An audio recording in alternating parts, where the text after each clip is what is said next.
Só esperar a câmera, senhora presidente, só um segundo. Sim. Senhora presidente, caros colegas, protocolei um pedido de vistas de 15 dias para melhor discutir esse projeto, porque estamos com sérios problemas de zeladoria na nossa cidade. O mato é alto em todos os bairros, a gente presencia até paradas de ônibus com mais de 2 metros de capim, e o governo municipal manda para essa casa um projeto que parece ser a cara desse governo, pelo amor de Deus.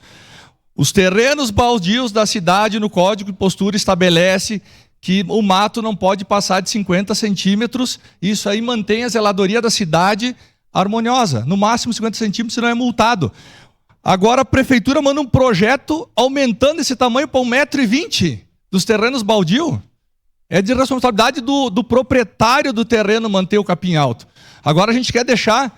baixo, aliás. A gente quer deixar o mato alto também nos terrenos para harmonizar com as calçadas que está com o capim alto. Qual é o motivo? A cidade está com a zeladoria muito ruim.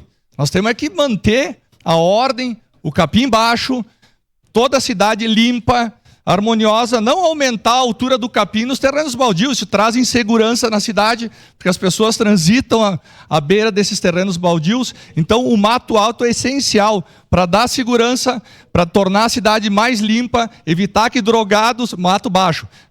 Desculpa aí.